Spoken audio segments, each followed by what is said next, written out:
Are you in the throes of finding your first job right out of college? You know, what to put on your resume when you have zero job experience, or how to deal with a less than stellar GPA? Or once you receive a job offer, how to negotiate a starting salary, which, by the way, can impact your earnings for the rest of your life. But hey, no pressure. I'm Cheryl Grace, and you might want to join me every second and fourth Sunday of each month as I help my newbie mentee get through this exciting period of her life on Live from the Pink Couch. Maya is our newbie mentee. She graduated from Purdue University last May with a degree in industrial engineering technology and a minor in organizational leadership. She started working for a major big box store her senior year in college as a cashier, and she received 3 promotions in under a year. But that wasn't her for real job. Maya's Pink Elephant goal is to have an entry-level position that pays at least $50,000 a year and allows her to utilize at least 2 skills that she developed in the classroom by June 10th, 2020. Hi, Maya. Maya, I'm so proud of you. You're the very first mentee to accomplish your goal. On Monday of this week, you start your new gig as an area manager making $50,000 a year, the salary you aspire to make, and managing between 20 to 100 employees. That's quite a big deal for a 24-year-old. How are you feeling about all of this, Maya?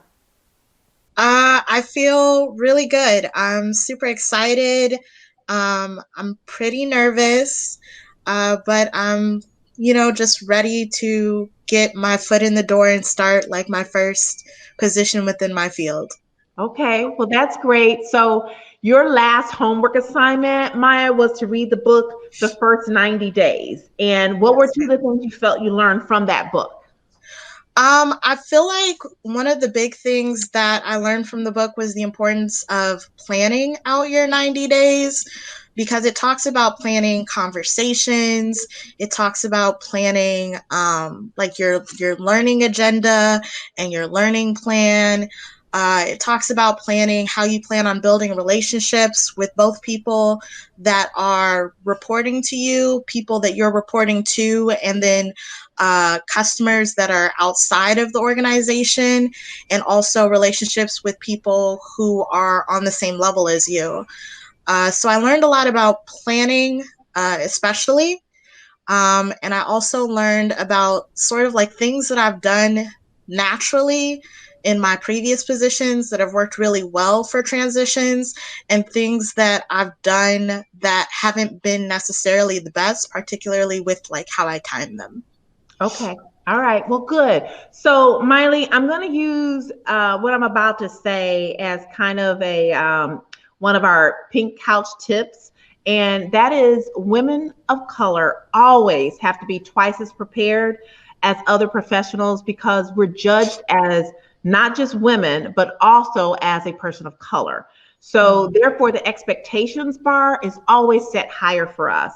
So you always have to be prepared to go beyond in every way you can when you show up professionally. So to that end, we want to make sure that you're starting off right, Maya. So I brought on a surprise guest coach just for you today, someone who has more than 30 years of experience kicking ass and taking names in her professional arena.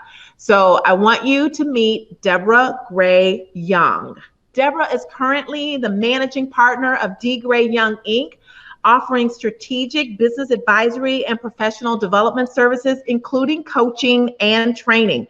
She is an ICF certified coach who works primarily with professional women of color. And I know that certification is important and all, but honestly, I don't think Deb needed it. She has a 30-plus-year award-winning career as an integrated communications strategist, working for Fortune 500 companies and brands and multicultural audiences. And she's an author. She's written 3, count them, 3 books for professionals of color. The Young Professionals Handbook. What do they mean when they say, and that book is on decoding performance evaluation speak. And then You 3.0, Overcoming Roadblocks for Professional Women of Color. I've known Deb for over 25 years, and I know for sure that she leads by the guiding principles of integrity, credibility, and excellence. So welcome, Deborah. Hi. Hi. All Hello, right. Miss Deborah. Yeah. So, Hi, Maya. So Cheryl, can I say before you leave the stage, can I just say how much I really, really like your Pink Couch platform. Hats off to you. Really just a stunning idea, and kudos to you for filling in the knowledge gaps for women that are trying to get to the next level. So, and thank you for having me. This is really exciting. thank you for saying that. I appreciate it. And I know Maya's excited to have a chance to talk with you. So I'm going to give you guys about 12 minutes. I am going to remove myself and give you guys a chance to talk. So just a second. How are you doing, Maya? I'm doing really good. How are you? I'm doing great today. I am excited for you. So you start a new chapter tomorrow. So Yes, tell ma'am. me a little bit about your new position. Tell me a little bit about it and what your primary responsibilities are going to be as you understand them right now. So to my understanding, as I understand it right now, is the area manager position manages over a certain area within a fulfillment center, which means I will be responsible for a team of people who handle one responsibility related to getting a package to customers. Gotcha. So from what I understand is that you'll be managing anywhere from 20 to 100 people or so? Yes, ma'am. That is my understanding currently. And so how do you feel about that? I am excited. I'm also very nervous. I recently had a conversation that made me sort of understand the difference between managing people and managing direct reports, and realized that I've never specifically managed direct reports, even though I have managed teams of people. And this is likely to be a larger group of people than I've ever managed before. And so tell me a little bit about what your biggest concern might be.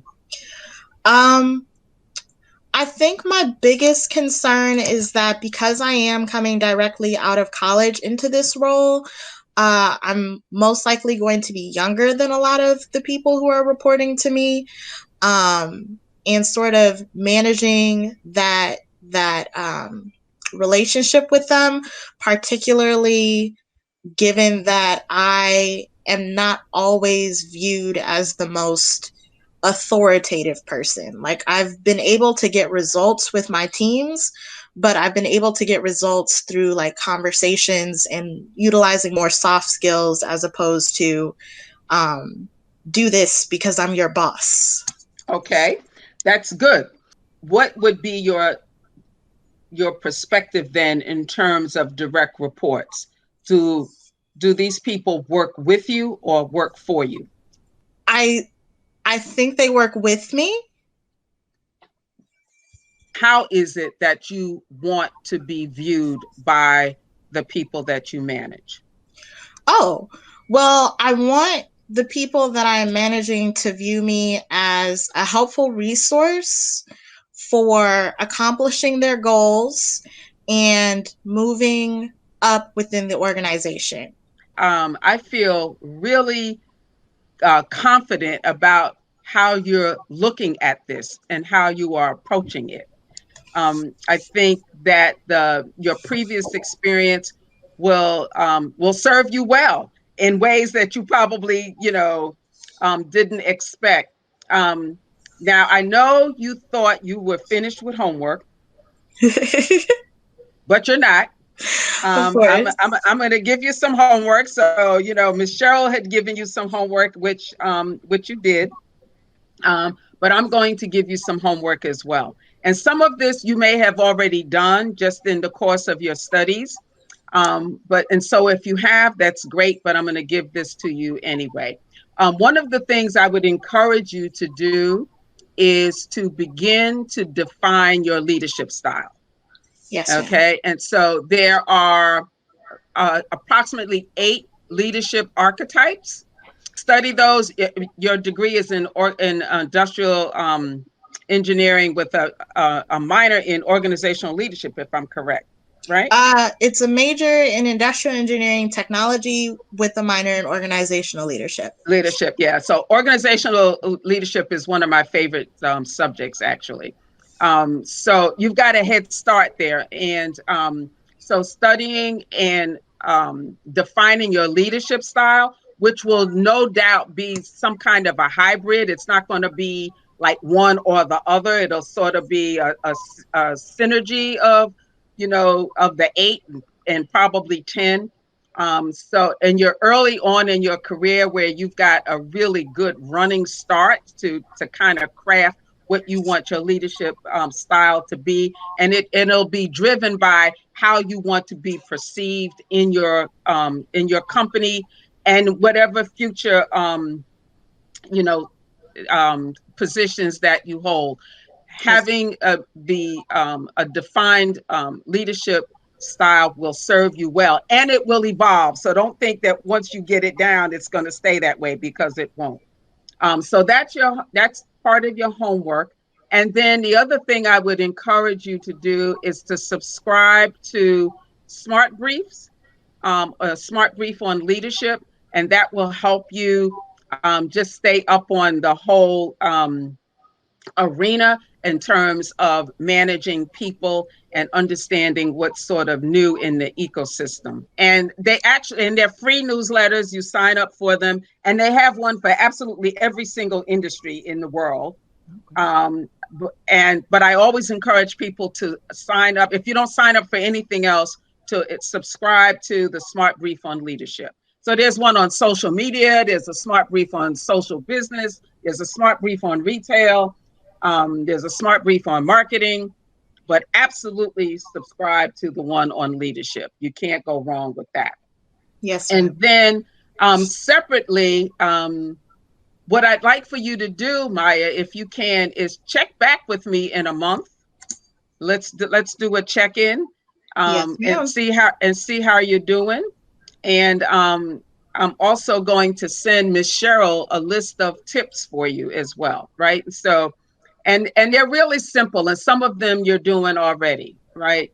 You won't be surprised at all by the fact that a lot of what you learned in school does not translate into the real world, yes. Right? So don't be surprised by that. But what I will say to you is to be flexible, but remain diligent. Yes, ma'am. Okay. Thank you. Be flexible but diligent, and be a student of your craft.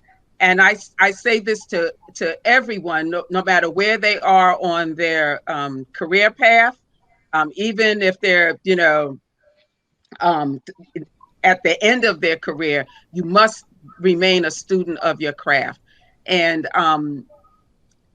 that's really, really important, because particularly since you'll be managing people, you want to make sure that you understand the ecosystem in which all of you will be working, so that you can be of effective service to your team.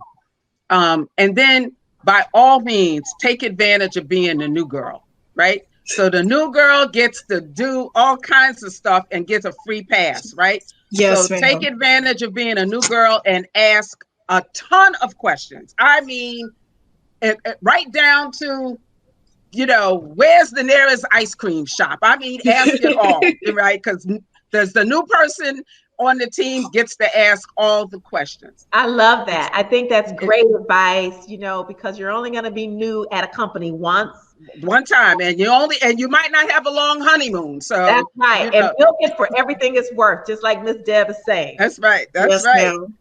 So before we let you go, Deb, I wanted to say thank you so much for joining us today and for your patience and getting everything working. No problem. So thank you for that. But I wanted to also share with you this moment that we're about to have with Maya, because we all started our first job somewhere, and it can be a little bit unnerving. But Maya, I want to make sure that you see this, because we're going to be sending it to you in the mail. It is a customized, let me see how I get it in the right. It is a customized pink elephant, right? There you go. And I want you to see this pink elephant and keep it someplace near you as the first graduate of our hashtag Next Level Tribe, because it represents that every single SMART goal that you set, you can achieve it and accomplish it if you just break it into small bites every single day. That's what those homework assignments were for. Deb is going to send you some additional tips, and she's already given you an assignment. Every single time that you focus on a small bite, you're taking a chunk out of your pink elephant. So I want you to keep that in mind. The pink elephant also represents the fact that someone believed in you from the start, Maya. I believe in you as part of Powerful Penny LLC, believed in you. The coach today, Deborah Gray Young, believes in you. You're never alone. I also want you to keep the pink elephant in mind when you think you failed, because failure is a part of life and you need to embrace it. And the pink elephant is there to remind you that it's not going to be easy. There are times when you want to give up, and I want you to tap into your superpower of tenacity. You've done that to get where you are. You're going to need it as you go throughout your career. And so the pink elephant is going to be there for you. We're going to send this out, but you're our first, official mentee to be thrown out of the tribe. So second, Maya. And I think it's also good for you to know that the pink elephant here is also a bank, because you're about to get paid. Yes, ma'am. All right. Make sure you save. That's another one of our Cheryl's pink couch tips, is save 10% of everything you bring in now, because if you can actually save 10% of $50,000, you'll be able to save 10% of $500,000. Start it early, start it young. All right. Yes, ma'am. Okay. Good luck to you. Deborah, thank you so much for being here with us. It means a lot to us. And thanks to both of you for taking the time out today. Absolutely. Thank you. My pleasure. Thank you, guys. Before we leave, I want to say thank you to Miss Deborah. As the newbie, I really appreciate all the wealth of knowledge that you are able to give me. I appreciate your feedback, and I really appreciate your encouragement. And then Miss Cheryl, I cannot thank you enough. There are so many goals that I have been able to accomplish in the past 5 years that I would not without your support and without your mentorship and guidance. And I just think about where I've come from and how happy and blessed I am to have you in my life.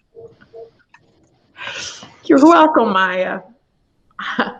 You're welcome. You guys, for those of you who are wondering, Maya and my son went to college. They started college together, and that's how I met her. And so I try to insert myself in my son's friends' lives, maybe a little bit too much, but this one actually is appreciative. So you're very welcome. You're very welcome, my friend. Thank you. Good luck to you. Thank you, Miss Cheryl. You're welcome. Thanks, everyone. Bye-bye. Bye-bye. Bye, everyone. Good luck tomorrow. Check out The Fool live from the Pink Couch web series and keep up with all 5 mentees' progress on PowerfulPenny.com. This has been a Powerful Penny LLC Pink Elephant production.